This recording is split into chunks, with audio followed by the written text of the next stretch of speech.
Welcome to Restaurant Wars. Yeah.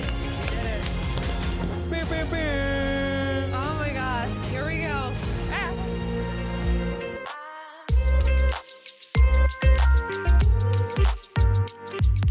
Welcome to the Eat Your Content podcast. I am your host, Rich Herrera. Thank you so much for pushing play on my little pod. I appreciate it. Just a reminder to follow me on socials at Rich Herrera and at Eat Your Content on TikTok, Instagram, Facebook, Twitter, all social media channels.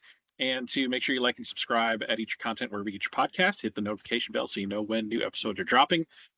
Program reminders, continuing on with Top Chef Season 22. We're on Episode 8, Restaurant Wars, continuing throughout the season until the season finale. We're about halfway there. Joining me once again, the incomparable Chef Savannah Miller, Top Chef Season 21 finalist and veteran of the Restaurant Wars. Thank you for coming on to talk about this event-filled, I can't believe it was only an hour episode. Just so much happening. Technically 54 minutes. I mean, I was minutes, like, that's what I thought too. I was like, how did so much happen? This was so inspiring, this whole episode, but I like being called a veteran of Restaurant Wars. Thank you. A veteran of the Restaurant Wars. That's right. You have war stories to tell, obviously. So yeah, I'm looking forward to talking about Restaurant Wars just in general, the concept with you and your kind of experience going through it, and then talking about this one. And some of the common things I see almost in every Restaurant Wars, 22 seasons in, people still kind of making the same mistakes throughout like these many years. And I'm like, have you not watched the show? But we'll get into all that. So obviously no quick fire.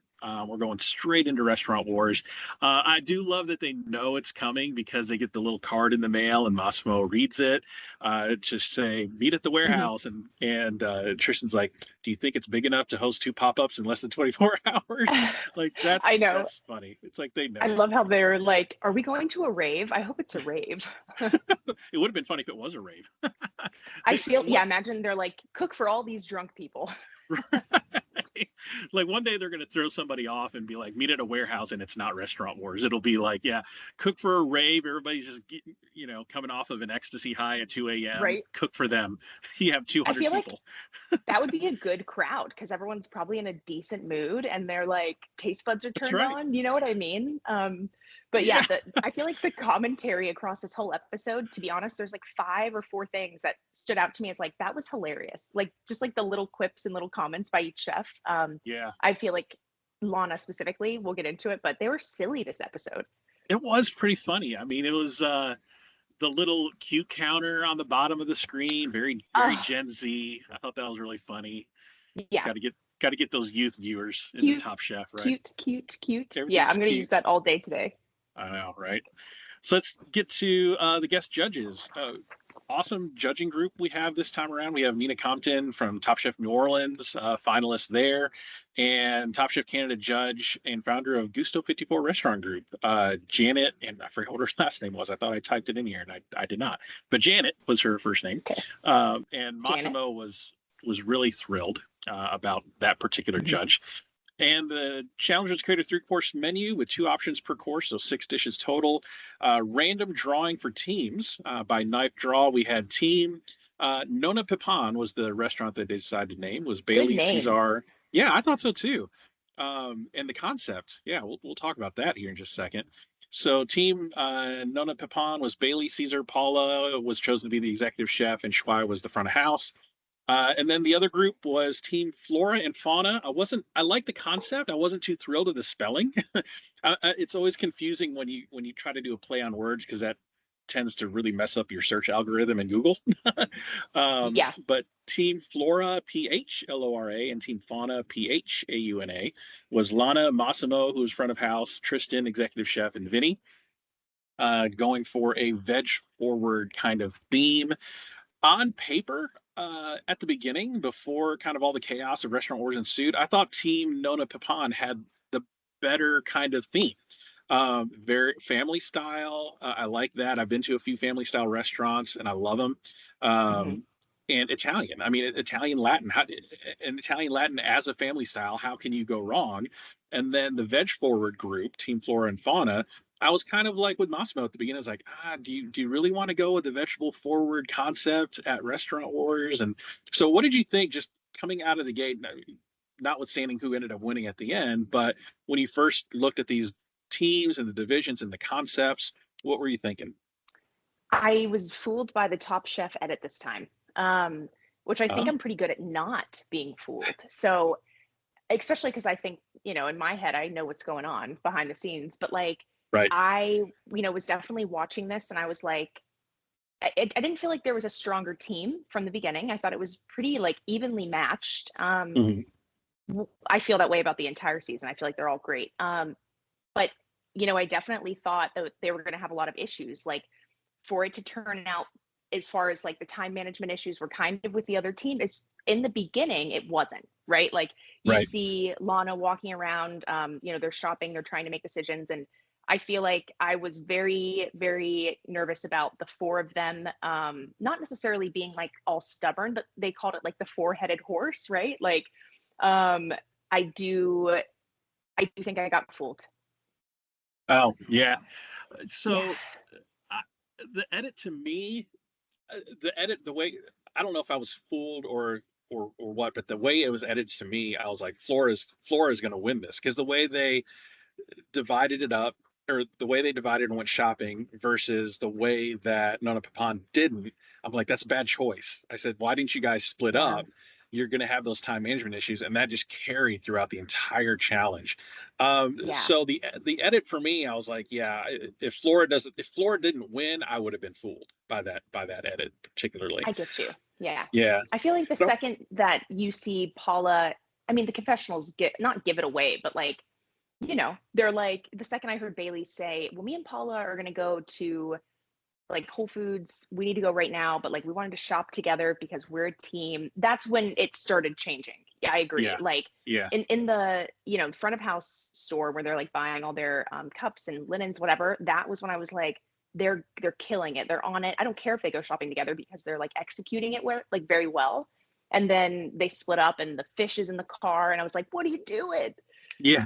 Yeah, they left with half the groceries, and so half the team's back in the kitchen prepping, and the other half of Nona Papan's still shopping. You can't really do either one effectively because you don't have all your ingredients to prep. So you're still Yeah. waiting for them. It was just a lot of chaos in there.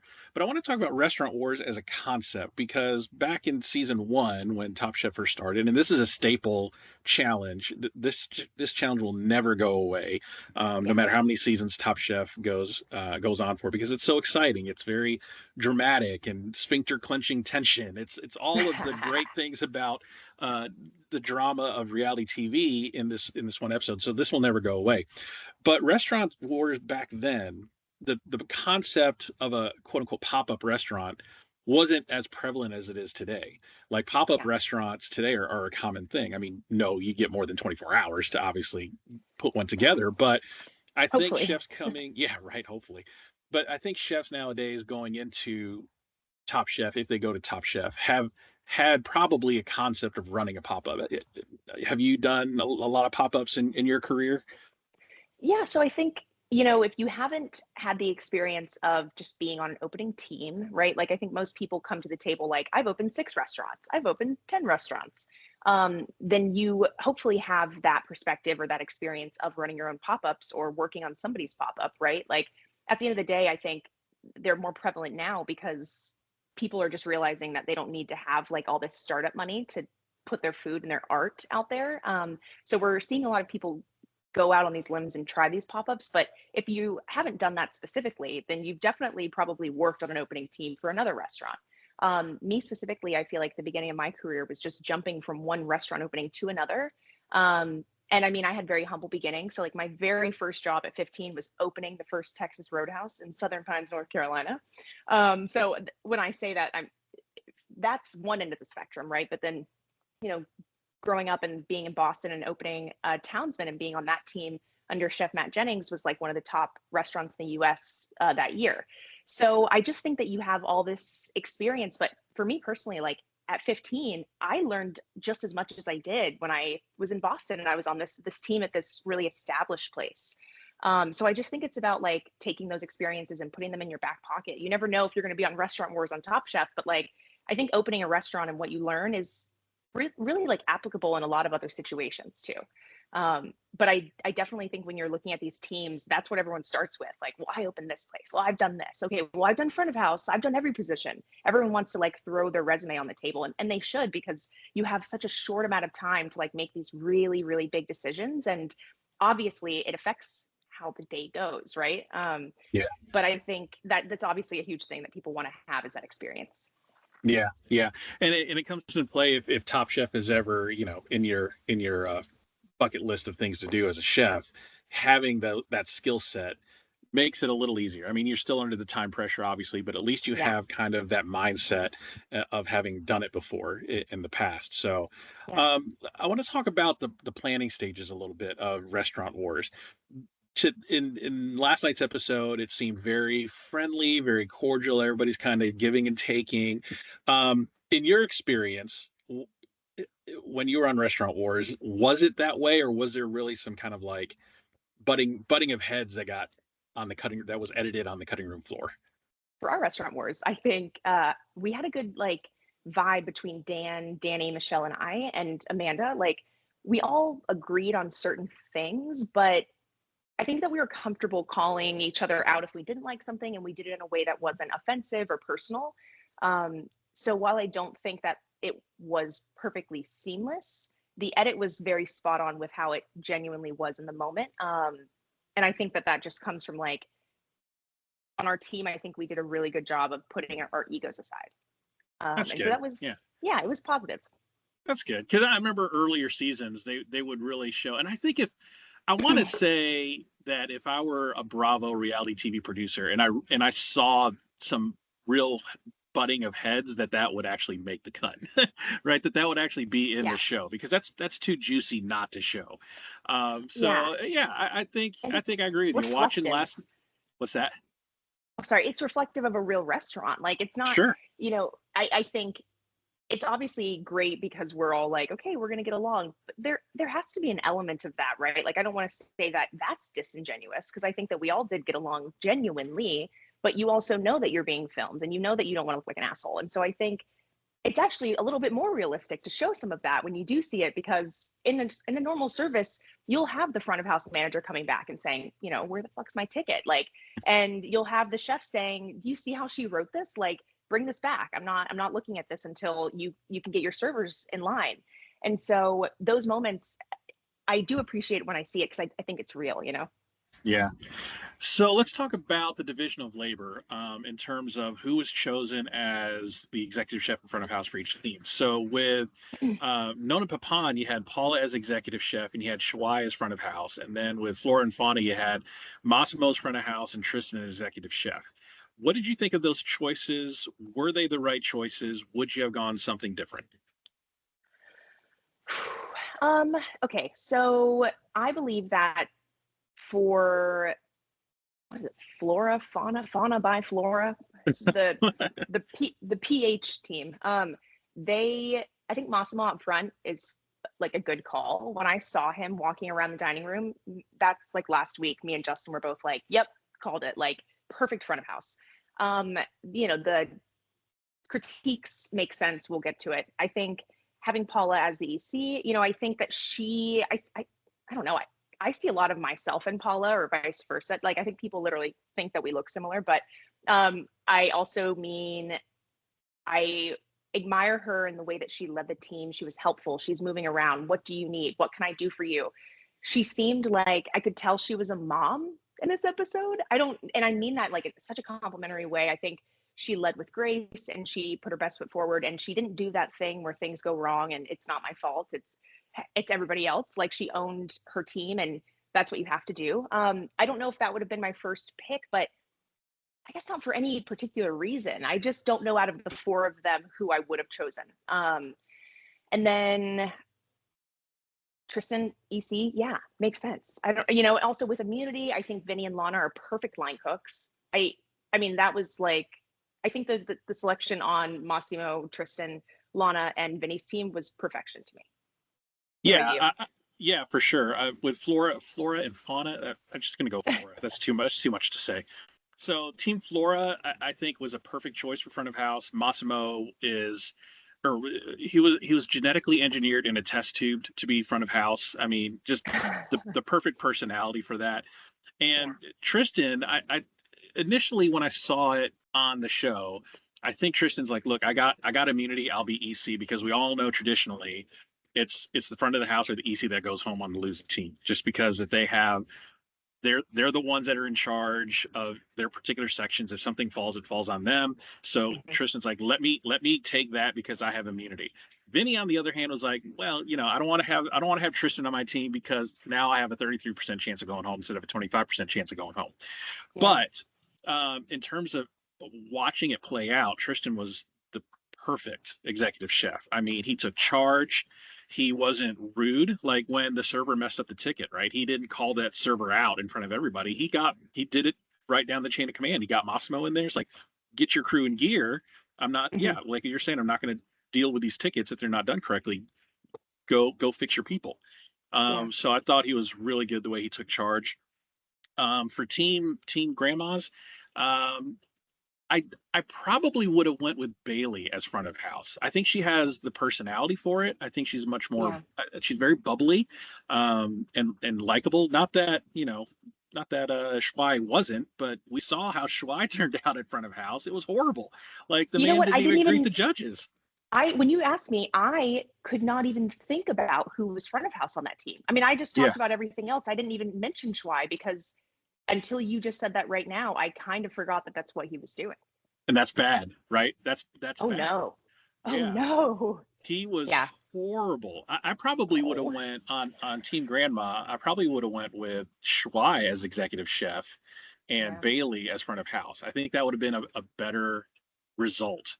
Um, because Schwei was horrible. He didn't. They had to actually call him over to the table and say, "Hey, come here and talk to us." Like, if the judges are doing that, that's not good. That's not And good. whatever, now I'm thinking about it more, right? And I'm thinking about how he said, like, I work in an open kitchen, like I can turn the charm on. I relate to that because I work in open kitchens and I feel like it's like my little inside joke of like, it's 3, 2, 1, 5 p.m., turn the lights down, put your costume on and smile. And I mean that in a silly way. We love what we do, but it's a hard job. And so Hmm. at 5 o'clock, you have to turn on that. I've been prepping all day and I've mentally been up here, I'm thinking about the food, but now I have to fix my face. And I think hearing him say that, I was excited because there's a difference in like the chef front of house role and a front of house role. I think that he played the chef front of house role. It was casual. It was, how you doing, chef? Oh man, I'm going to be honest. I'm tired. Like a lot of these open kitchens, sometimes it's like, oh, the end of the night, like, can I buy the chef a drink? And you're like finishing their meal and you're just like kicking it with them. I think it's a very casual vibe. And he probably does do that a lot, but that's not really what they needed on this team today in this challenge. Yeah, yeah. Schwei was. I don't know why he picked front of house because the way he delivered to me looked like he's never done front of house before, and I was like, that was a bad choice. That was a bad choice. I don't know. So, Yeah, but it's hindsight's okay. 2020. It's He okay. didn't go But home. he didn't go home. But I really thought he was going to. Like it could have for me. It could have been a coin toss of who went home for the losing team there. Yeah. Um, so I want to talk. I want to talk about the decision of not splitting up to go shopping. Like you've seen 22 seasons of this show. You know you're only given a limited amount of time. They knew they only had 4 hours to shop and prep. And they're like, no, That's we're all going to nothing. go as one big happy group. No, that's nothing. I mean, the commute alone between Whole Foods, I don't know how far Whole Foods and the specialty market was, but it's, at least maybe 20 minutes. So you're losing time in the commute and they don't account for that. I'm like, why are you? And you got like 15 BMWs at your disposal. So go and Hmm. do, right? Yeah. What what do you think they were thinking about? I mean, I heard on the shows like we're a team, we're going to do this as a team. Yes, you're a team, but you got to delegate. You only got 4 hours. What was the thought Not every process, do you think, behind that? not everything is a four-person job. Right, You see exactly. the coworkers who don't want to split up and they're like helping like put the coffee, you know what I mean? Like everyone's Yeah. two-handing it. I just I get it. I get the weird team we're sticking together. I think that maybe it was an overcorrection if you, I'm just putting myself in their head, but like if you were to watch the show and you're like, you know what, I've just seen a lot of episodes where someone gets to the store and then that person's prepping and they're trying to get their ingredients and they get the wrong thing because they can't get a hold of them, or you're sometimes, like for us, they gave us burner phones and like they wanted us, maybe I feel like it could have been a really good opportunity for another sponsorship, but it was something along the lines of like, you can call, you can double check. So we were in one store and half of our team was in another store, and there does have like it gets a little messy. I think maybe that's what they were trying to avoid. I think they overcorrected because at the end of the day, if you're all still together, yeah, you can't divide and conquer. You need to. I think that Paula, as the EC, should have maybe made some like executive decisions. I just feel like we started seeing that a little too late, and it turned into more of a reactive, stressful thing versus a proactive, we're going to be prepared. And it was just a bad call. Like that one decision probably just set the stage for everything else that happened.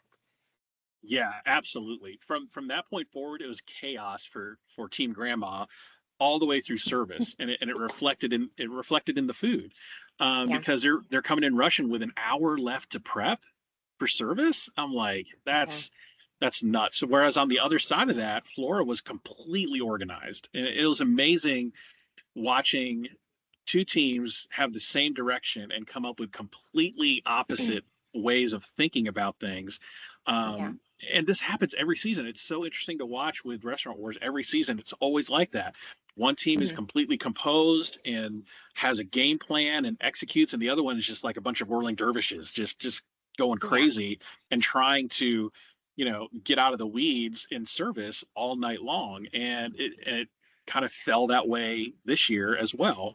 Yeah. So it's that trope that just keeps on giving, and that's what makes the Restaurant Wars episodes so great to watch, because you're watching them going, it's like me watching a sporting event. Like, what are you doing? Why are you doing Yeah. that? Why are you all going It's together as a group and you have a watch on? it's reliable. Isn't it kind of like emotional support show? It's like I'm going to Yes, watch this Restaurant Wars episode and I have a feeling I know what's going to happen, but it's still going to be surprising. It's going to wrap me up like a warm hug. Like I exactly. that's how I felt watching it. And I think yeah, you just never really know who's going to come out on top. The one thing I do appreciate about this Restaurant Wars, and maybe I just have bias because I'm still stuck in my trauma. But I love that they both executed their vision well. And like, even if Yes.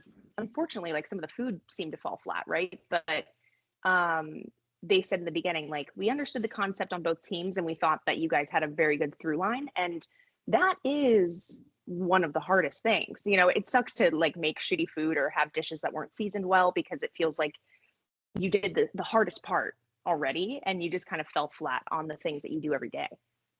Yeah, when I interviewed Buddha Lowe, a couple of years back for my podcast, we were talking about Restaurant Wars, and he said what makes or breaks a team for Restaurant Wars is if you don't have a through line, Hmm. nothing else will matter. If you don't have a unifying theme to your dishes, to your restaurant, then the food's not going to come out the way it is. The service isn't going to come out the way it is, or the way it needs to be. So I think you're right. Even though Team Nona had, the lesser of the dishes, their theme came through loud and clear, and I thought it was a really good theme. I would go to a restaurant like that and Yeah. and check it out. But yeah, unfortunately, the time management piece caught him at the end in preparing the dishes. So Yeah. this brings us to the major incident that happened with Tristan, and just heartbreaking of what happened. Yeah. We're in the middle of prep, and a production assistant comes out and says, "Hey, Tristan, we got an emergency phone call from your family.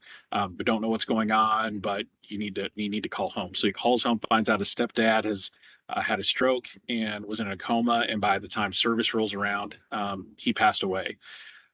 Just gut wrenching. Yeah. Everything kind of grinds to a halt in terms of the flow of the show and everything. Just and hearing him talk about his mom saying, don't you come home, don't you quit, you keep going." And he had every objective reason to go home, and no one would Yeah. have thought less of him to do that. But he's like, I listened to my parents. I'm gonna stick around. I'm not gonna quit. I'm gonna deliver for my team.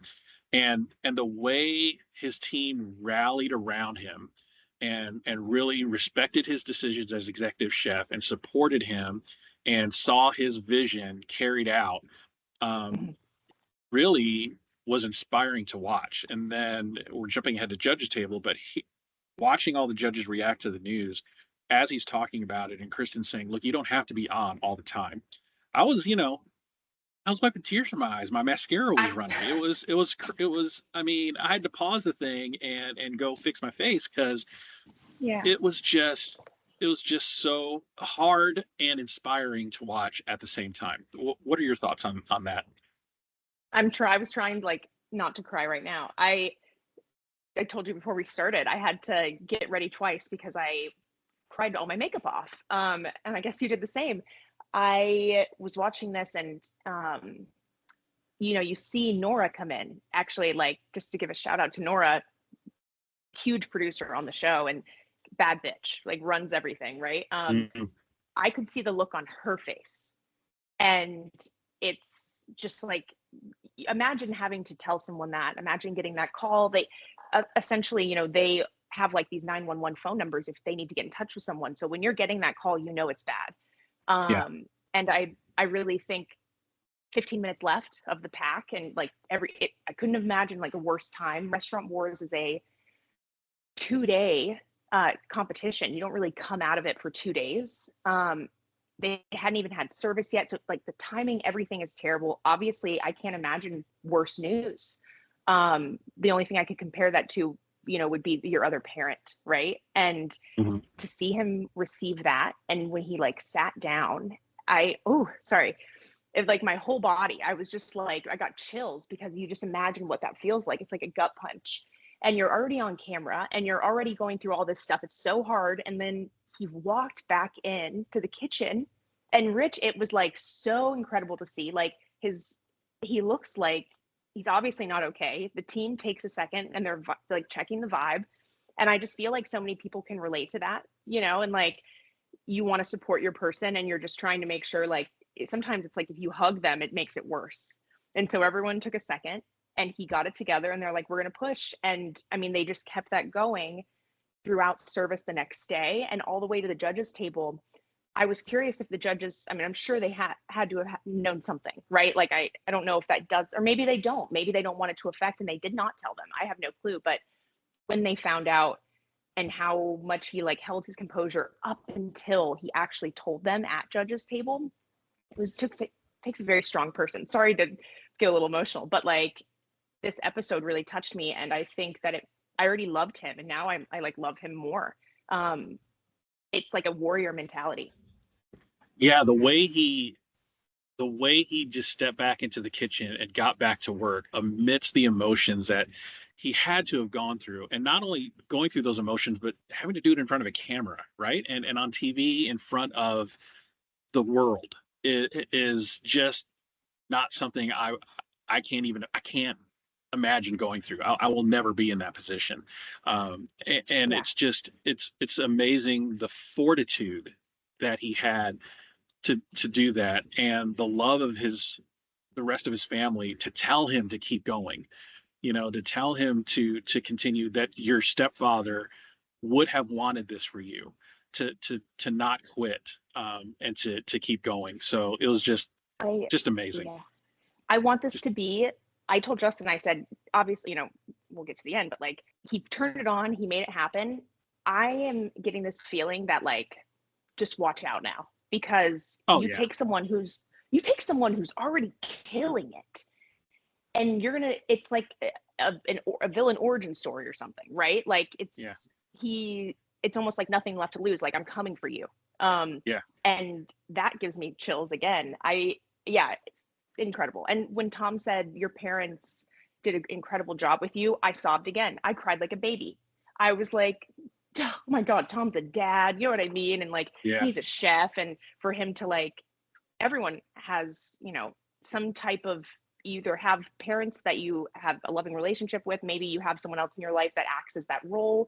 I think most people can relate to like that person, and the judges like seeing him kind of fall apart after these 2 days of just keeping it together. For Tom to say that is like, ugh, very heartwarming. Yeah, and it was just really amazing to watch. And then we're jumping ahead to judges table a little bit, but Tristan winning the thing, going through everything that he went through, and then at the end winning the thing. I mean, Hollywood couldn't have wrote a better script for this movie, right? Yeah. It just all kind of naturally went together like that, and good on him. But you're right, he's he's already cooking on a different level, but now he's got this other motivation that nobody else has, going into Yeah, the but like rest of the show. he didn't go home, right? So it's like it would have been totally acceptable. I almost went home because I had a small cut in my hand. Do you know what I mean? Like I not really, but like everyone thought I was going to. They were like, if you need to whatever. It's like, what? Like this guy is doing insane stuff. It is insane that he stayed. And I mean that in a positive way. Like it takes so much strength. And I'm so glad he did. And it would have been okay if he left, but he stayed and he wins. And it's like, man, I am so happy. And the fact that he's still there, I mean, just if you decided to stay and not go home, you were going to make it worth it. Yeah, exactly. Anyways. But as they say, the show goes on, and we're right back into restaurant wars and going into service. They're training servers, and um, so we come off of this moment right into kind of like this humorous moment with Massimo. I mean, I knew Massimo was loud, right? I did not realize how loud he really is in this Yeah. loud, echoey warehouse. And poor Schwei, I mean, he's doing his confessional interview. You hear Massimo yelling in the background. He's trying to train servers. You hear Massimo yelling in the background. It's Yeah. just hilarious, the way Massimo is. Um, Yeah. so let's talk about dinner service. So we get through the prep. The restaurant's looking great. We get to dinner service, and again, Schwei's not greeting anybody at the door, at the table. You know who had a good day? The temp staff waiter that was dealing with the judges table. I mean, he was in every scene because Schwei wouldn't Yeah. do it, and he's gonna have that little moment in time. Go look. I served Tom. I served Kristen, and so He's gonna get any good job for he him. wants. Exactly. Yeah. Good for him. And I I love do want how to add. Oh, sorry. Go oh ahead. sorry. I love Go how ahead. Schwei was like, okay, you're my lead server. Right. And Schwei's excuse was, "Oh, I just don't know when to go up and talk to him. I get really nervous." And I thought back to your Restaurant Wars season. Michelle kind of had a little bit of that too. She was like, "I'm just gonna kind of stand off and kind of let things happen gradually." I'm like, "No, you get on that table and you talk to him, I Michelle." know. So Schwei had the same thing. I thought about it. I thought about Michelle and I was like, what would I do? And I was thinking about it. And I think everyone would have that moment of like, I don't want to bother them. It's too much, whatever. But in reality, if I'm talking to myself and I was having that moment, I would hope that I would override my own thought process and be like, you're saying that because you're scared. Like Yeah. you're Yeah. saying that because you don't want to go up to them because it's intimidating and that's okay. But like you're not in real danger. Everything's okay. Let's like 10 toes down. Let's like ground ourselves and walk up to the table. Um, I don't know if I would have been able to do that in the moment, but I think that's what that really is because in reality, I can't imagine. Have you ever seen a Restaurant Wars where like the front of house person pulls up a chair and doesn't leave? Like, no, it's never been too much. Yeah. Not that I can remember. Massimo was almost there. It was He was actually like kind of laying down. yeah. So on the flip side of that, let's talk about Massimo's front of house kind of philosophy. He got a little stalkery around around the second between second and third courses. I think they were Yeah. talking, and then he kind of is lingering in the background, and they're like, "Yeah, I feel like we're being handled." So, but I think you I think you almost want to have that versus I would rather it almost be too much than not enough if I was the front of house, because Massimo he did so well. Like he gets up there Yeah. and he does the server classic move to crouch down, get at eye level with the diners, and build a rapport and talk to him. Now Janet, the Yeah. Top Chef Canada judge, was not a fan of that, Yeah. but studies shown when you do that, servers get more tips. The customers perceive the service as being better. But I thought it was great. Studies show that? Studies do show that. I googled it that tips are better, and the customers feel that the service is more friendly versus standing up and looking down on me as the customer. So, but Janet wasn't a fan. But I thought opposite. I thought this is what you do. You make an impression. But Janet thought no, it was too casual for the brand of upscale and refined. And I was like, yeah. To me, I was like, Janet, you're in your CEO ivory tower too long. You don't know what it's like among the people, among the commoners. You know. That's fair. So And he also crushed his dish. I just don't really yeah, want to hear, like, to be honest, I hear it. Okay. I think that they needed to find something. I don't know. I don't think he was perfect, right? But I think that he was a lot better than Schwei in the front of house. And I think that he also executed they loved his dish. So I don't know. yeah. Like Janet, what's the problem? I mean, Yeah. it's okay. It's great. And you saw him schmoozing the tables. I mean, he did fantastic as front of house, and Yeah. Janet can go open another restaurant, I guess. I like the moment where he was like, things get backed up, and that's totally normal. And as front of house, it's my job to make sure that people get fed and nobody notices. And if they do, that I make them feel okay, and something like that. And I thought that was very true. And I love that he was embodying that. Like, this team, in my opinion, did a good job of owning their shit. Yeah, exactly. Yeah. They had a game plan. They executed it well. And I thought vegetable forward was a risk, but they were able to pull it off in their dishes. And I got to thinking after I watched the episode, I'm like, there aren't a lot of vegetable forward restaurants out there. There's vegan, sure, vegetarian. Mhm. But there's not a lot of them. And I'm kind of wondering now with, like, I don't know, you're a restaurant owner, with prices going up on a lot of things, maybe being vegetable forward is a way to save costs on Yeah. on overall food costs. I don't know, but I think, there should, yeah. oh, sorry. I loved the vegetable forward idea. Like, Hmm. um, whenever Massimo was like, let's do Canada, I was worried. It gave me like flashbacks to when, like, Channel, ours was messy. Like, we were trying to be, oh, I'm from here and I'm from here and I'm from here and the waterways connect us. We were really reaching, right? Hmm. Like, Hmm. and then it gets so easily clouded, and that worked against us. And I think that, like, Massimo was like, oh, like, let's do this. He's from Canada, right? Like, of course he wants to do that. And I think it would have gotten really messy really fast. So when Tristan was like vegetable forward, and Massimo was like, what do you mean, like, no proteins? I don't know, the way Tristan was describing it, that's the food that I like to cook. So I commonly will refer to the food that I make as like vegetable forward, but it's not vegan or vegetarian. And Right. he, him explaining to him, like, no, we're going to build like these beautiful, rich stocks using like bones. And it's just a creative way. You're basically just taking something and you're flipping it. And the modernization of the cuisine in the restaurant is that you're flipping it on its head. Normally vegetables are the side and the protein's the main. We're going to give it to you reversed. And I think it's really smart, and it's pretty common and like modern nowadays, but I'm glad they went with that direction. I'm glad Tristan spoke up, because I think it could have been bad if they went with the other route. Yeah, Massimo, when he said that, I kind of cringed too, because then I'm like, now you're going to force the food into the theme as opposed to making the theme shape the food. You know what I'm saying? Like Yeah. what you were saying with Channel, like you had the concept and you're trying to force dishes into that, as opposed to letting the theme kind of help develop the dishes. So yeah, I'm Yeah. glad Tristan won out on that one, and obviously it worked out at the end at judges table. But let's talk about the individual dinner services. So Team Nona goes first, and the first course was a Chipotle arancini that Bailey was responsible for, and Schwa did a fruity de mar with aguachile and chicharron. The arancini was a hit.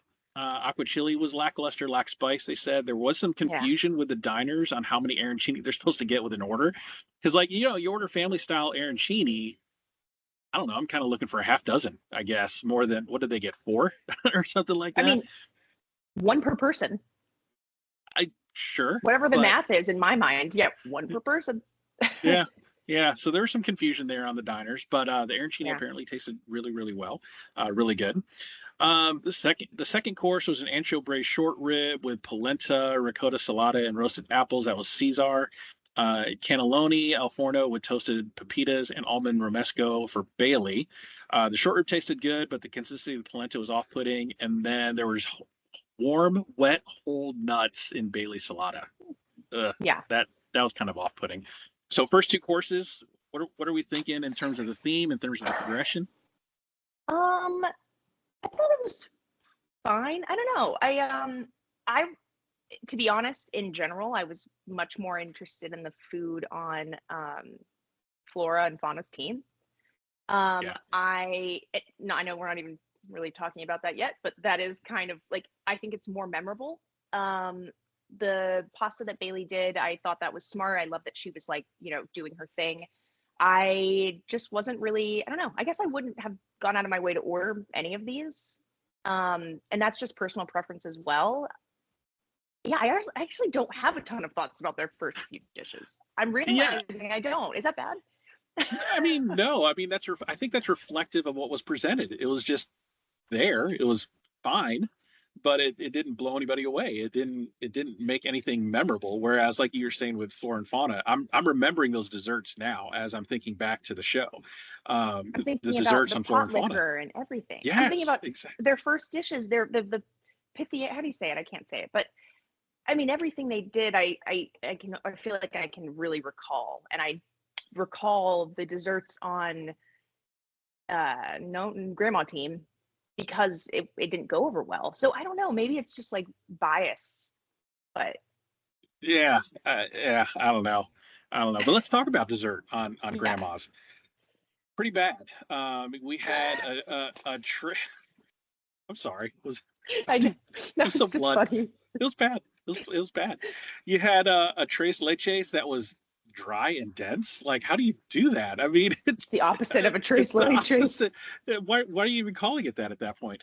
And then you had churros that were dry and like a biscuit, which is again the opposite of a churro, which is light and airy and like Yeah. what went wrong? Like how does I get like your dessert can be a little bit off, but to be the complete opposite of what you're actually calling it that takes a special kind of talent, right? To make a tres leche dry and dense to become a nutty pound cake, that's yeah, that's some next level Why mistakes. pound cake is more grandma than trace leches in my Truth. mind. Pound cake is very grandma. So why not just call it? I mean, I don't know. What did she say? Like it's like a trace leche? I don't remember exactly, but I know that like the connection was, oh, we have this and I make it, and I love the idea at first. Anything that's like, oh, it's supposed to be this, but we only use 3 ingredients and it's delicious is intriguing. But I just don't think that it obviously screamed Trace Leches, and they're very into verbiage and they need it to Yeah. make sense. So that was kind of disappointing. I think that especially with them rushing everything, if you're really trying to like give off grandma vibes, in my mind, grandma food is low and slow, and it's I've been cooking all day and come sit down, honey. Yep. You know what I mean? Like Yep. Yep. and I feel like the judges probably tasted that, and I was also bummed because Cesar is like fantastic and he's made some really cool dishes. I think the desserts have really stood out to me that he's made, and this just didn't really feel like he was, I don't know. I just feel like they all kind of like muddled together, and then all of a sudden it was like I'm not seeing any of these chefs like they've shined in other episodes. And for some reason when you put the four of them together, I feel like I don't remember much about what they cooked. I don't think that they put their best foot forward, and I don't think that they did food that they would have done otherwise. Maybe that's duh, but I don't know. Yeah, no, you're exactly right.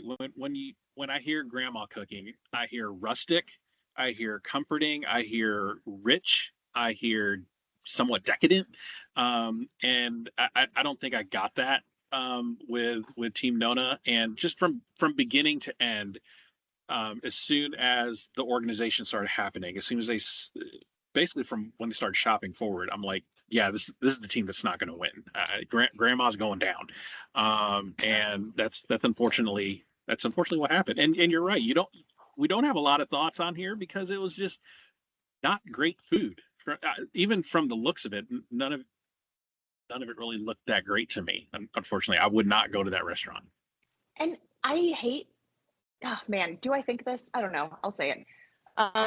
Safe space, I safe space. think that, yeah, right. I'm like, it's okay. It's not like it's being recorded. I believe that it almost hurts them more that the other team had this insane tragedy that didn't muddle them and didn't confuse them and didn't stop them. Like they had everything working against them. I mean, not just Tristan, obviously, more than anybody else, but when your chef is going through something like that, I mean, it clouds everyone's judgment. It clouds everyone's brain. They're all worried about like so many other things than just service. And for their food to still be, in my opinion, more memorable, more interesting, better executed, etc., I guess it kind of just like makes the other team a little less impressive again, because it's like, man, you guys didn't have to work against that. Yeah. Yeah, when you put it that way, that's exactly right. I mean, the Team Flora was working against some emotions, like Tristan going through what he was going through, and everybody kind of indirectly feeling that and feeling emotional for him, and all four of them still having to cook through that. It almost reminded me, I'm just thinking about this now, I don't know if you watched Avengers, the original 2012 Avengers movie, Captain America Yeah. and all that stuff. Like when Coulson died, that was the inciting event that got all of these personalities together to finally act as a team and get it together. Yeah. That's kind of what happened here, with this emotional thing that Tristan is going through. It brought that team together, united them as a group, and really wanting to have Tristan have a good night through all of this, and that's what got him through the end. It was coming from a very like, it almost, dare I say, Team Flora gave me more grandma vibes. They were like, I feel like they like saw their friend and he needed a lot, and like they did it. And like that's what your grandma does. Like, what do you need? Like, I'm going to take care of you. And I think they took care of you. I'm going to get emotional again. Oh God, I think they took care of each other. And I was really, this is like my favorite restaurant wars I've ever seen. And I hate everything that happened, but I am so inspired by how they pulled it off. And like, against all odds, I just feel like I watched like a 2-hour movie and I'm going to like change my life now. You know what I mean? It feels changed. Yeah, I'm coming through a different person on the other side of this. But so oh, sorry, go ahead. I'm so sorry. I have to throw in this one moment because it was probably my favorite little moment. Yeah. I told you there was like a lot of little comments whenever Lana had the pot liquor, and she was like walking up to Tristan, and she said something like, "I'm gonna check on my pot liquor now," and then like she gives him a bite, and then it goes to her face, and she's like, "Sorry, it's hot." It's like how many people have like. She just reminded me of like that young chef, walking through like, hey, I'm having a good time. I can't imagine anybody I would want to work with more than Lana, to be honest. And then you give it to your chef and you have a second of like, oh, fuck, that was hot. Like it's kind of like snapping back in. And they were so silly, especially her like breaking the third wall and looking at the camera when they were shopping and trying to get people to make decisions. I'm really enjoying watching her just from an entertainment perspective, but also like her food and her flavors and her POV is just on point. I think she's killing it. Yeah, Lana was another standout. I'm glad you brought her up. She was another standout in this episode with her idolizing Nina Compton. Like this is the chef that she wants to be, and for all the reasons that she stated, being a young Black female chef, it's tough in that industry, and she looked to Nina as that role model. So it was really great to see her kind of fangirling out over Nina Compton being there and using that as fuel for her. It's like, I really want to impress Nina. So yeah, it was really cool to see Lana. And she was fun in the kitchen. She's got such great attitude and so happy in the kitchen. She's just like happy to be there, right? And it's having a ton of fun. It was really, really good. It reminds me of this, I believe is it Quinta Brunson? I listened to Amy Poehler's podcast, and she just did an interview with her, and the creator of Abbott Elementary. Yeah. And she was talking about how when women are very good at their jobs, a lot of times you get put into this like, oh, if that person is cold and not very friendly or whatever, they're probably really good, right? Like they own what they do. They're like masculine. They put out this energy and this whatever. Maybe it's a facade, maybe it's not. And in this interview I was listening to, she was talking about how like she really enjoys what she does. And like she can be really good at her job, but she also likes, showing up and having this energy and this vibe and this lightness to her, because that's the type of place that, she wants to work and who she wants to work for. And listening to that interview, really relating to that message, and then watching Lana in this episode, I was like, that girl's good and she's having fun. And that's the key right there. That's a scary combination. When you're good at your job and you're fun and you're having fun doing it, that's a scary combination to have. Yeah. So let's talk about Flora's dinner service as a whole. So we already kind of waxed poetic about Massimo's front of house skills. I like that he greeted the judges at the door with a glass of wine and was really making them feel welcome. But then Tom calls him out and says, I didn't see him doing that with the other guests. And then I was like, well, there's a reason for that. VIPs exist. That's just life. That's just how it goes, right? So, I mean, I'm a nobody from nowhere. So if Tom Colicchio is behind me waiting at a restaurant, I'm not going to expect a glass of wine to be handed to me, because I just understand the hierarchy of things, fair or not fair. That's just how life goes. What I'll say to that, Rich, if I can, not that I disagree with you, but I think the point Tom is making is, and I don't think he should have said it because it's Restaurant Wars. It's not real life right now, right? Like, this is a separate thing. I'm sure Tom is thinking like, well, if this was an actual restaurant, like, you don't treat everyone like a VIP. Not everyone is, important. You don't want to make everyone feel special. And I think that there's a lot of people, even on a day-to-day basis, if we're going into pre-shift at our restaurant back home in Durham, we'll look at, okay, here's a VIP, and let's make sure we send them this or that. And, you take account of those people. A lot of times it's because they have a better idea of what's going on. Their industry, they're this, like, we want to pay extra attention, because sometimes people who don't really know what's going on, we can kind of hide the fluff or, disguise some things if we're having a rough time. I just think that, like, Tom's point, I understand, but it's Restaurant Wars and you guys are the judges. I love these people, but it's these tables 6, 7, and 8 aren't going to see me back at the warehouse in 3 hours and send me home. Like, so I'm most likely going to pay more attention to you. Yeah. Like, duh. Yeah. So yeah. I see both sides. Does that make sense? Yeah. And that's kind of what I was getting at, is like, of course he's going to treat you like that because you're the judges. Like, that's what it is. But, I think for me in general, I don't know, I guess I'm kind of degrading, I guess, but I just understand if I'm going to a restaurant and there's a celebrity walking in, or somebody important, or somebody's having a birthday. I get they're gonna get special treatment. Like, I didn't get a free birthday cake. No, it's not my birthday, but I should deserve a free birthday cake too. It's just I'm just not like that. If I see somebody getting special treatment, I'm like, good for them. Good for them. Happy for them, and move on. But yeah, the way he called him out, to me, the way it sounded like is, why aren't you doing this for everybody else? But it's Restaurant Wars. That's why he's not doing it for everybody else. Yeah. But let's talk about their dishes, because their dishes looked great. So the first course was a cured smoked trout with the pot liquor consomme that we talked about a little bit from Lana. And then also grilled mushroom escabeche with Canadian bay scallop, ajo blanco, and dawa dawa from Tristan. The judge said the consomme was good. Nina didn't like the raw greens. Tristan's mushroom dish was a huge hit among the table. And Kristen appreciated that the chefs came out and described the dishes, which I thought was a nice touch. It wasn't Massimo doing all the talking, and it wasn't some temp waiter doing all the talking.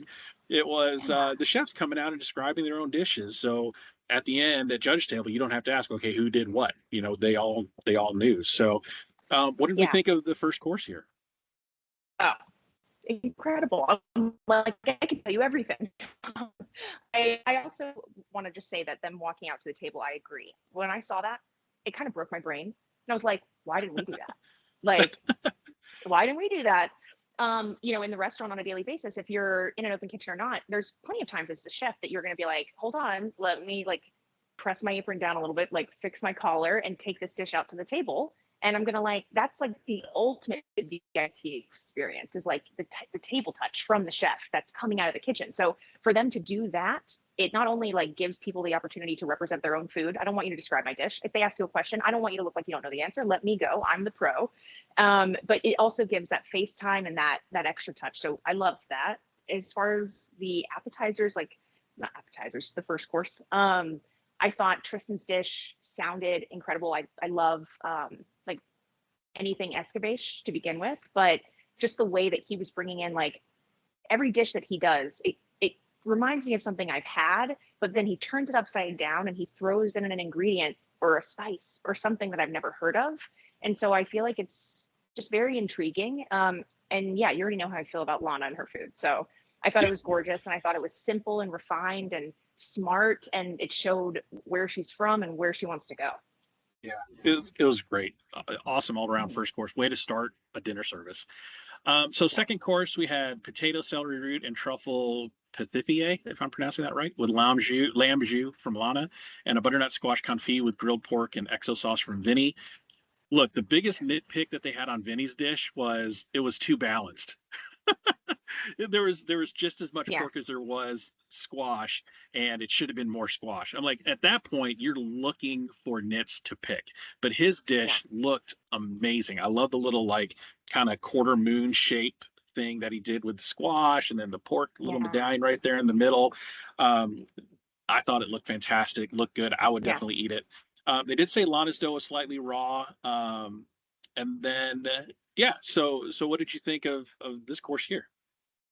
I mean, again, like everything from Vinny being a line cook, I thought was Vinny and Lana being line cooks, I thought was so smart. I think a lot of people, focus on the EC and the front of house, but then they're like, okay, whoever's left will be these people. Your line cooks need to be strong, and they need to be a very specific type of personality. These two can hold their own, and they put up these dishes like Vinny's squash. They said that's like the best squash they've ever had, right? To be able to just execute something like that so well. And from the beginning, he's the one that's like, I don't want to make a prep list while we're shopping.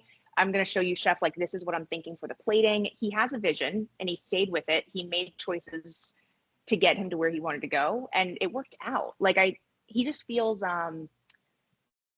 steady to me. He feels steady. Yeah. And that dish was beautiful. The pithivier, I can't say it. Someone's gonna listen to this and be like, I need to teach them how to say this word. But the lamb jus I thought was really smart. Like, again, I just love the whole concept, and I thought it was like kind of ambitious, because that's a task to do that. And if it was a little raw, I guess I'm just like, I think I am biased at this point. I'm like, it's okay. It's okay if it was a little raw. It's okay. Nobody's perfect. It's fine. Nobody's perfect. Yeah. So we get to the third course, the dessert course, and I think this is what really sealed the deal for Team Flora, because both of these desserts looked amazing. So we have a corn cremeux with corn ice cream, grilled blueberry, a condiment, and a blueberry crisp from Massimo. I love what he said. He said, break the crisp with energy and eat it in harmony. I felt like he wasn't even thinking of words. They were just like coming out as he was saying it. But hilarious. He's poetic. He's very poetic. He's very funny, poetic. And then we had a milk custard with quote unquote dirt chocolate and caramelized parsnip, which I thought was a bold choice, parsnip, from Tristan. Massimo's dessert was called Stunning, and Tristan's dessert was called Decadent. Tom said it was a great way to end the meal.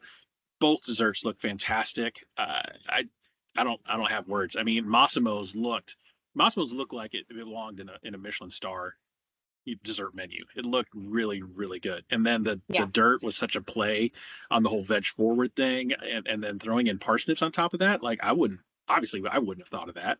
What'd you think overall? I mean, gorgeous. Loved it. Beautiful. Would eat, would order, would come back, eat and order again. I loved I mean, obviously you try to think about balance, right? But like they had a decadent, like chocolate forward option, and then they had something that's a little bit more light and creamy. And it's helpful that these are both executed well, because I also think that, like, to be honest, when like Paola was describing the cake that she was going to do, I was excited about that at first. So, they really played into the theme. I love the dirt chocolate. It kind of gave me a flashback to Supper Club when Dan did the rye breadcrumbs, and he did the crudité where he like dipped it in that little like play. It's dramatic. And it was just like a nice finish. They just like kind of like crushed it. Yeah, it was the dichotomy between these two teams was just on so opposite ends of the spectrum.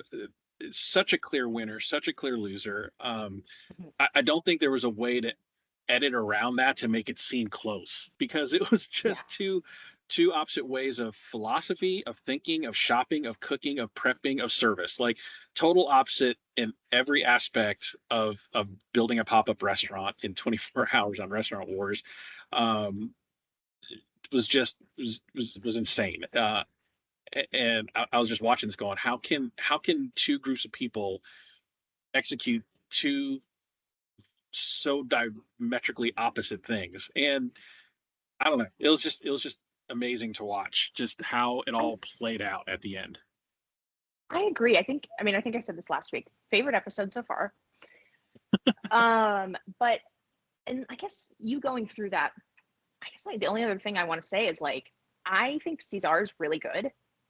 And I think that he has a really like I just could see him potentially winning. That's like I know we're not even there yet, but like he's been in the back of my brain as like somebody who I'm like, God, I just like I want to see more from him. I was disappointed that like we just didn't really get a lot of him. And I think that if maybe he had the opportunity to, I don't know what the dynamics were on that team. I think he may have been like maybe not EC, but like I just think that he could have pushed them forward more. I don't know. Yeah. I mean, maybe he'll have a Savannah type journey. Well, he'll turn it on in the back half and find himself in the There finals, we and we're go. all going, "Where did you come from?" Like, I I love don't that. even remember that you were on the show the first half of the season. I'm just kidding. I know. No, I mean, people have actually said that. My family was like, "Hey, so this is like season 21 that you told us to watch, right? Is this the right season?" But So anyway, funny. so I just comment about him. I think I'm curious about Yeah, his future. it'll be interesting to see as the competitors start to thin out. We're at 8, right? So there's nowhere to hide anymore. He's going to have his breakout moment if he's going to stand out, because you can't hide in the middle. There's no more middle Yeah. to kind of fall into. So let's get into judges table. I mean, we kind of talked a little bit about judges table all throughout the episode or all throughout the pod here, but obviously the winning team was Team Flora and Fauna with their PH funny sounding name. But just high praise all around, I think, for every dish and every chef. I don't think they had really any meaningful criticisms other Yeah. than Vinny's balanced dish. God forbid. And then, Massimo being a little too casual versus being a little bit more, buttoned up. Um, Again, I don't think those are really criticisms more than they are just preferences versus a brick of a tres leche cake or a biscuit of a churro. I think those two things that they're saying about Flora and Fauna are more just personal preferences. Janet prefers a more buttoned up service to match the food that's on the plate. I don't mind it being casual. Now, I guess if I went to Ever or Alinea, maybe I wouldn't want the waiter to like crouch down and look at me in the eye. That would be weird. But both restaurants kind of gave a casual feel with upscale food. So I was okay with it. But yeah, I think there were more personal preferences than actual criticisms. What do you think? Yeah. I think that they needed, again, like, I don't know. I'm sure there were moments that like it felt close, right, to some people. And my interpretation of it is, towards the end, I definitely agree with you that I think I knew who was going to win. And maybe it's like one of those things where you're at judges table and I don't know if it was like trying to create more suspense or if it was like we can't just give you. I mean, I don't think that they thought they were perfect across the board, but I agree. I think they were reaching. I think that at a certain point when you're giving so much feedback and criticism to the other team, there you have to balance it, even just for TV purposes. Like I think Right. that they need to worry about a few things and make sure that they bring them up. But like if you were to look at the comments side by side, it's clear who won. Yeah, clear. Yeah. Absolutely. So the overall winner was Tristan. Again, great storybook ending to the episode that he had for him today. Um, what's this? His third elimination win? Fourth? Third? I don't know. I thought Maybe it was it's fourth. 5th. How I many thought it episodes was are there? 5. 8. So there's 8 episodes. I gotta say it's his. I gotta say it's his fourth. I feel like somebody fact check me in the comments, but I think it's 4. It's probably Oh, his 4th in a row, right? yeah, something like that. It's pretty close. Pretty close. But the guy's cooking on another level. I mean, I, I'm running out of adjectives you know, to think about this and describe what Tristan is doing episode after episode. So yeah, nice job. Congratulations, Tristan. I know you're stepfather's looking down, proud of you. So great job there. On the opposite end, you have Paula. Time management issues got the best of her, and Mhm. she was the executive chef, so she takes the brunt of it and was eliminated. So she's off to LCK, which brings us right to LCK. The Mhm. challenge is they have to make a dish with nostalgia, but give it a modern spin, kind of a play on the losing grandma team. And it's funny when Tom was describing what was going on, Katiana was like, what words are you using? I recognize them, but I don't understand them in the sentence that you're forming right now. Uh, I so I also think Tatiana, like, I'm not in her head, but I could imagine her listening, and in my brain she was saying like, why the hell was I not there? I should have been there because that's like right. I probably could have helped some people. Like I think that she would have been a menace in Restaurant Wars. Oh yeah, she would have been fantastic. She was gone too early, but she's killing it in Yeah. LCK, killing it in LCK. So the challenge was to Mhm. make a nostalgic dish with a modern twist, and in honor of Paula's tendency to oversauce stuff, to put a sauce element on the dish that is proportional to the overall concept of the dish. So Katiana made seared scallops with snap peas and wasabi greens, potato, onion sauce, and yuzu soy and ginger sauce. So I had kind of two sauces there. Paula made an encocado sauced lobster with southern succotash. Both dishes I think look really, really Yeah, good. But what got her was the proteins. Proteins are gonna make you or break you on Top Chef, every time. and every time. And she undercooked, and she had that concern that she was gonna have an undercooked lobster. But it got her at the end. And ironically, too much cream. Well, this is my thing. Like, is it not a little I don't want to say embarrassing because that's like it's relative, but like if Tom's like your challenge is to do this, this, and this, and to proportionately sauce the plate is part of the challenge. That's like him giving you a little bit of the answer to the question, like in the Right. sense of like, okay, you have to cook proteins, but part of the challenge is you have to cook them perfectly. Duh. Like I just feel like it's like you would obviously want that. I thought it was a little bit of like throwing shade, obviously. He's like, man, so cook good food and make sure that the basics are done. And I just feel like I was like, ooh, that was rough. If I was Paula, I would have been taking that a little to heart. But Katiana, I also was like, she's probably like, yeah, okay, done. Yeah, I don't I know. understand. That's What? yeah, that's what it seemed like. He was basically giving the answers to Paula and like, okay, Paula, this is exactly what I want you to do. I want you to improve on what we've been trying to tell you for the last 7 seasons or last 7 episodes. Don't oversauce your plate. And what does she do? She oversauces her plate. I it's still, know. I was kind of laughing at the end. I was like, You know oh, what? Paula. You know what I would have done? I would have like done it in like give him like a sauce pour, put the sauce on the side, and then be like, "Here you go, chef," and like make him pour it and be like, "How much did you put on the plate, Tom?" Yeah, it's your fault. It's kind of No, like no, when no. when it's kind of like when me and my wife go to these like hot pot restaurants where you have to cook your food like right there at the table. They have like the tabletop grill. It's kind of Mhm. like what a brilliant concept. If you don't like the food, it's kind of your own fault. You That's have to my cook favorite it. joke to make. We have a dish like a lobster shabu at the restaurant where we cut like a lobster tail and we slice it really like sashimi style and it's raw and it comes out and you pick it up and you dip it in this like hot you know like dashi butter essentially that's over a fire on your table. And so we'll have guests come in and we give them, you should dip it for 30 seconds, 40 seconds, etc. And sometimes we'll have guests come in that are like, I want all my food cooked up because we do a lot of raw stuff. And so when we send this dish out, it's my favorite joke to make to the staff. And I'm like, well, if they don't like this one, that's their fault, like maybe cook it longer. But anyways, yeah. I mean, it truly is like what a brilliant way to run a restaurant. You can't send plates back because they're cooking it themselves. Yeah. Hilarious. Imagine you walk to the table like you fucked it up. So But funny. So Katiana wins, killing it for your team again. I yeah, mean, she's making a run. We see her coming back? What are your thoughts? I mean, do you make a prediction here? I think if I'm being honest, I mean, anything can happen in the Top Chef kitchen, right? And I think that I liked her confessional being like, I'm not naive enough to think that like I couldn't get kicked out. I obviously like if I think like Tristan or Bailey get eliminated, those would be the two that would worry me because Bailey's done it and Tristan is just unstoppable. But I really feel that way about Katiana as well. And I think you can't make this happen. It has to just naturally happen.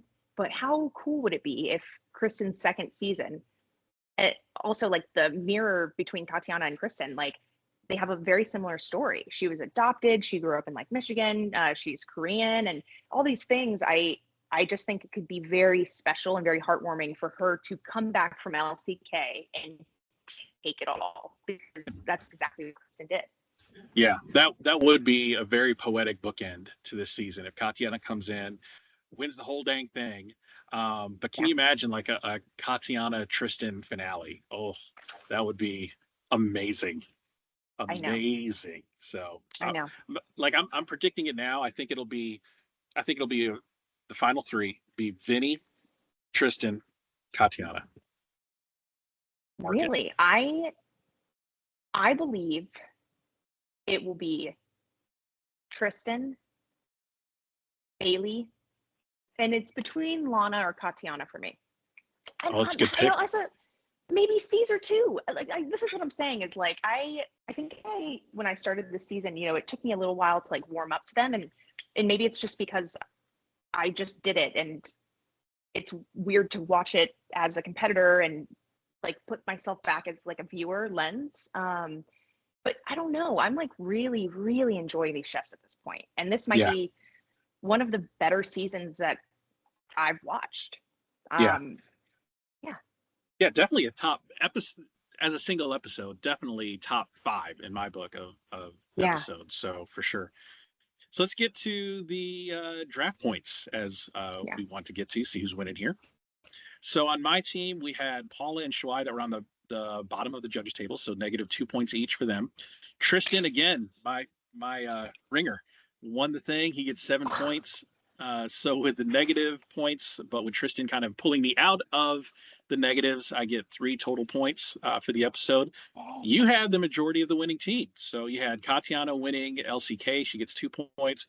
Lana, Massimo, and Vinny being on the winning team there gets 3 points each for being on the top of the judge table. So you win the episode 11-3.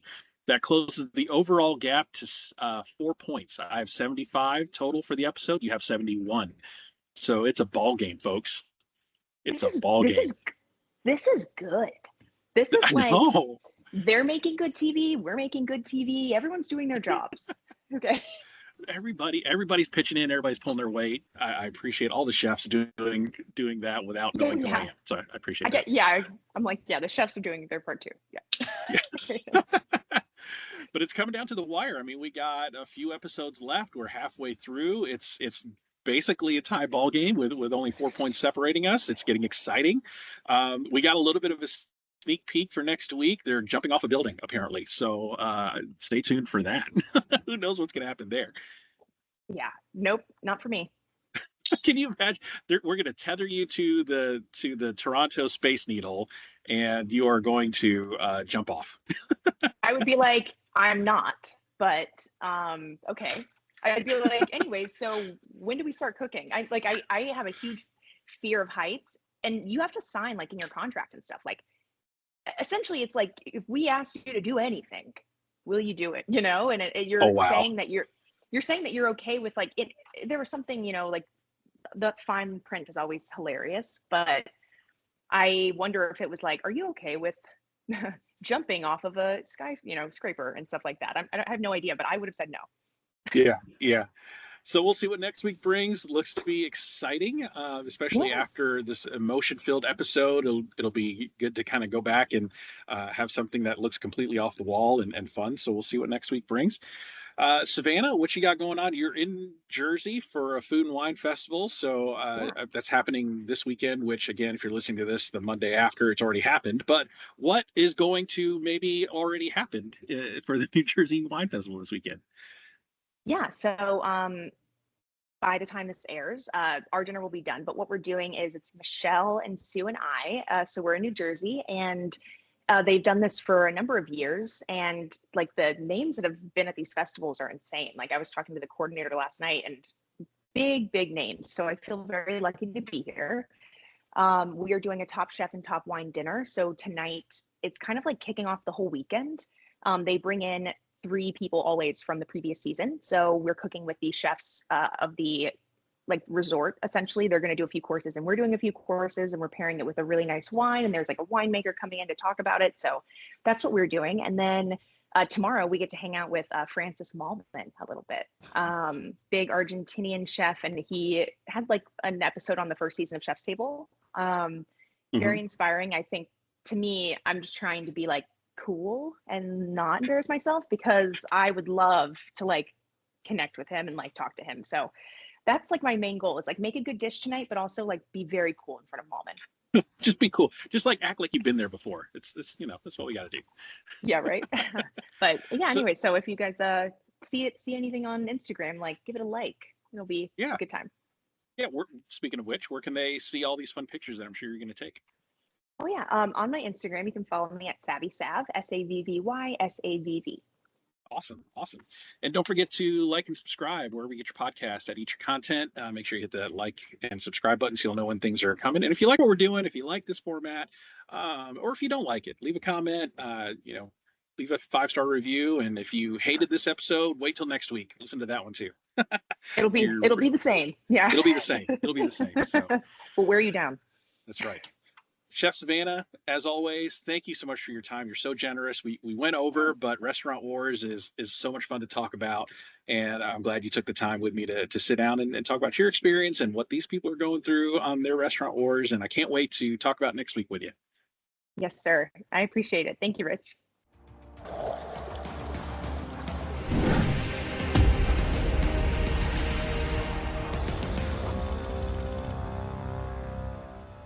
Thanks for listening to Eat Your Content. If you like what you hear, please consider supporting the podcast through my merch store on TeePublic. Get great quality items like t-shirts, hats, mugs, and more, all sporting the vibrant Eat Your Content logo. Go to teepublic.com/user/eatyourcontent for more great items, and thanks for your support.